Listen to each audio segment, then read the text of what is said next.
নমস্কার বন্ধুরা, শুভমিতা ব্লগে সবাইকে স্বাগত জানাই।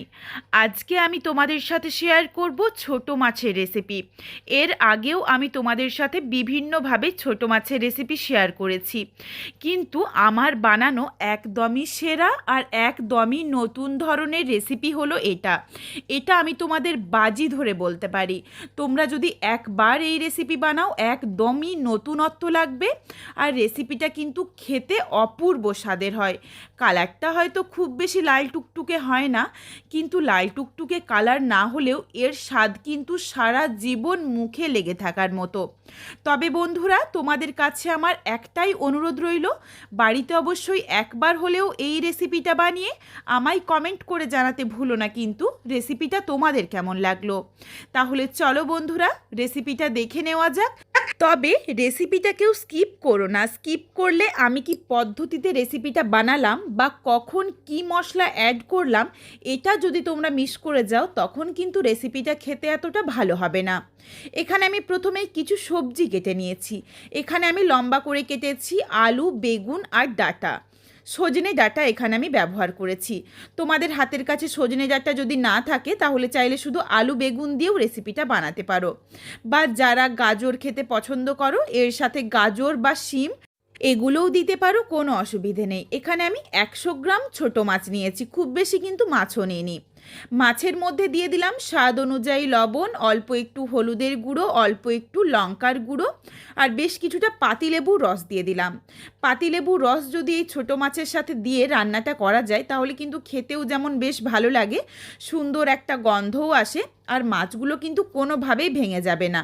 অনেক মাছ এমনও হয় একটু নরম হয়ে যায়, মাছ ভাজার সময় ভেঙে যেতে পারে, কিন্তু যদি পাতিলেবুর রস দাও একদমই মাছগুলো রান্না হওয়ার পরও বেশ গোটা গোটা থাকে, মাছগুলো ভেঙে যায় না, খেতেও বেশ ভালো লাগে। প্রথমেই কড়াই গরম করে একটা ভাজা মশলা বানিয়ে নিচ্ছি।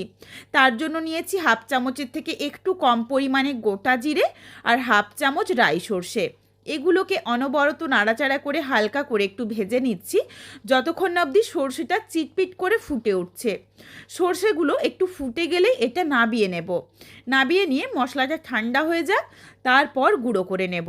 এরপর এই কড়াইয়ের মধ্যেই আমি বেশ খানিকটা সর্ষের তেল গরম করে নিচ্ছি।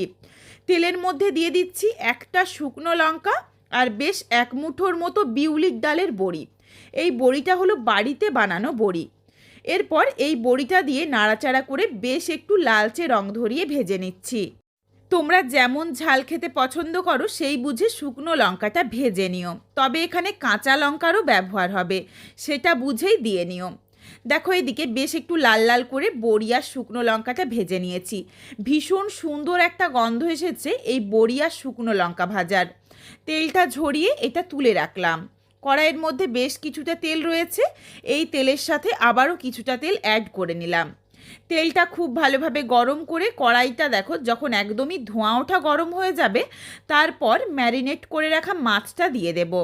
কড়াইয়ের চারিদিকে একটু ছড়িয়ে দিলাম। এক পিঠটা ভাজা হয়ে গেলে অপর পিঠটা উল্টে নেব। মশলাটা দেখো আমি গুঁড়ো করে রেখেছি, আর এইদিকে যেই বড়ি আর শুকনো লঙ্কাটা ভেজে নিয়েছিলাম সেটাকে আমি কি করব, মশলাটা গুঁড়ো হয়ে যাওয়ার পর ওই মিক্সিং জারে দিয়েই 1 সেকেন্ডের বেশি কিন্তু একদমই না, শুধুমাত্র একটা ঘাট ঘুরিয়েই সাথে সাথে বন্ধ করে দেব। তাহলেই দেখো ঠিক এইভাবে দানা দানা মতো করে বড়ি আর শুকনো লঙ্কাটা গুঁড়ো হয়ে যাবে। তোমরা চাইলে যারা দোকানের কেনা বড়িটা ব্যবহার করো সেটা তো একদমই নরম হয়, সেই ক্ষেত্রে চাইলে কিন্তু হাতে করে একটু আধ ভাঙা করে নিতে পারো। দোকানের বড়িটা তা না হলে যদি মিক্সিং জারে দেওয়া হয় একদম গুঁড়ো হয়ে যেতে পারে। হাতে করে ওইভাবে ভেঙে নিয়ে যেই মশলাটা গুঁড়ো করে রাখবে তার সাথে হাতে করে একবার ভালোভাবে মেখে নিও, তাহলেই হবে। সুন্দরভাবে দেখো মশলার সাথে বড়ি আর শুকনো লঙ্কাটা বেশ একটু দানা দানা রেখে গুঁড়ো করে একটা বাটিতে রেখে দিয়েছি। এটা হলো এই রান্নাটার একদমই প্রধান মশলা, যেই মশলাটা ছাড়া কিন্তু এই রান্না একদম ভালো লাগবে না, একদমই নতুন একটা স্বাদ এনে দেবে, এটা আমি তোমাদের কথা দিচ্ছি। মাছগুলো দেখো উল্টে পাল্টে বেশ সুন্দর একটু লালচে রং ধরিয়ে ভেজে নিয়েছি। তেলটা ঝরিয়ে মাছটা তুলে রেখেছি। মাছগুলো দেখো একদম ঝরঝরে রয়েছে, একটা মাছও কিন্তু ভেঙে যায়নি বা একে অপরের গায়ের মধ্যে আটকেও যায়নি। মাছটা তুলে নেওয়ার পর কড়াইয়ের মধ্যে যেটুকু তেল ছিল তার সাথে আবারও একটু অল্প করে সর্ষের তেল অ্যাড করে নিয়েছি। তেল গরম হয়ে যাওয়ার পর ফোড়নে দিয়েছি কাঁচা লঙ্কা আর 1 চিমটি পরিমাণে কালো জিরে। ফোড়নটা ভাজা হয়ে যাওয়ার পর প্রথমেই দিয়ে দিলাম লম্বা লম্বা করে কেটে নেওয়া আলু। আলুর স্বাদ অনুযায়ী লবণ দিয়ে নাড়াচাড়া করে আলুটা একটু হালকা করে ভেজে নেব, তবে ঢাকা চাপা দিয়ে ভাজবো না। মিনিট 2 মতো ঢাকনা ছাড়াই গ্যাসের ফ্লেম মিডিয়াম টু হাইতে করে ভেজে নিয়েছি। একদমই দেখো যখন হালকা একটা লালচে রং ধরে গেছে, এরপর দিয়ে দিলাম ছোট্ট সাইজের একটা পেঁয়াজ কুচি। একদমই অল্প মশলার ব্যবহার করব। বড়ি আর শুকনো লঙ্কার পরিমাণটাই কিন্তু বেশি, আর বাকি সমস্ত মশলার পরিমাণ খুবই অল্প। এখানে আমি যেই পরিমাণে সবজি বা মাছ নিয়েছি সেই বুঝে কিন্তু সর্ষেটাও দিয়েছি। সর্ষের পরিমাণ বেশি দেবে না, তাহলে কিন্তু তেতো হয়ে যাবে।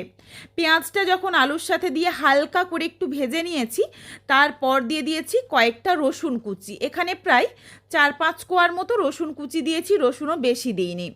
রসুনটা নাড়াচাড়া করে হালকা করে একটু ভেজে নিয়ে দিয়ে দিলাম কেটে রাখা সজনে ডাঁটা আর বেগুন। ডাঁটা বেগুনের স্বাদ অনুযায়ী আবারও অল্প একটু লবণ দিয়ে দিয়েছি। এরপর ভালোভাবে নাড়াচাড়া করে মিশিয়ে কিছুক্ষণের জন্য একটু ঢাকনা দিয়ে ঢেকে রেখেছিলাম, যাতে সবজিটা একটু মজে যায়। সবজিটা দেখো একটু মজে গেছে, খালি হালকা করে সবজিগুলো ভেজে নেব আর সবজির গায়ের জলটুকু শুকিয়ে নেব।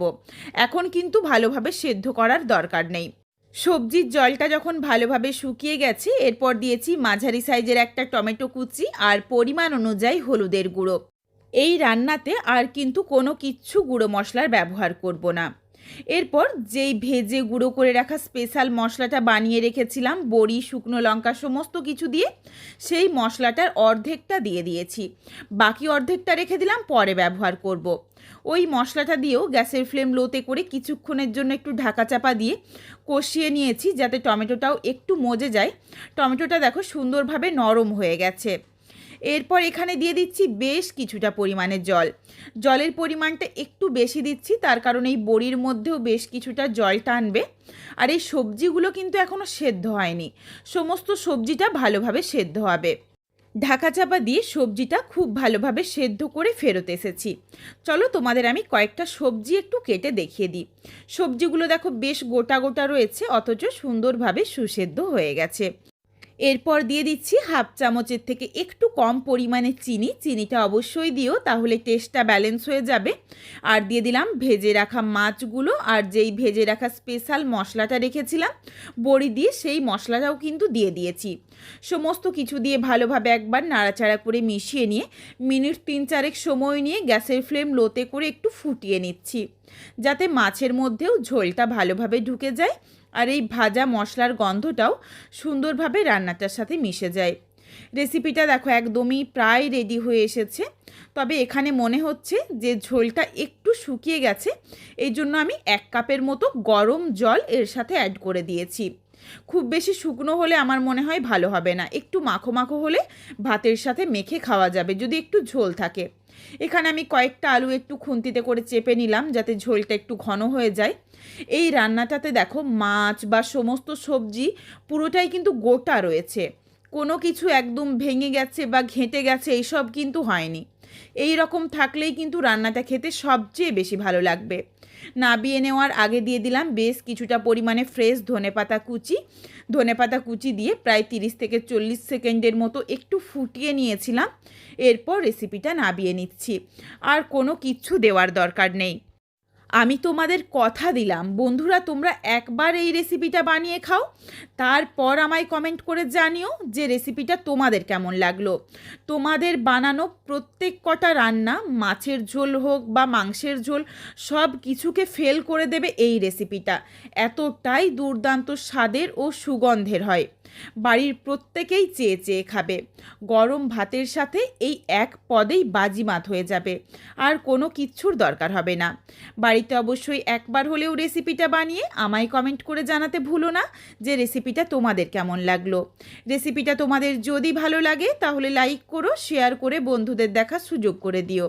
তোমরা যদি আরও এই ধরনের নিত্য নতুন ঘরোয়া রেসিপি দেখতে চাও তাহলে অবশ্যই আমার চ্যানেলটিকে সাবস্ক্রাইব করে পাশে থাকা বেলটি অন করে অল নোটিফিকেশন অন করে দিও, যাতে আমার প্রত্যেকটা রেসিপির নোটিফিকেশন সবার প্রথমে তোমাদের কাছে পৌঁছে যায়। আবারও খুব শীঘ্রই হাজির হচ্ছি ঘরোয়া নতুন কোনো এক রেসিপি নিয়ে। পরবর্তী রেসিপি দেখার আমন্ত্রণ রইল। পুরো ভিডিওটা দেখার জন্য ধন্যবাদ।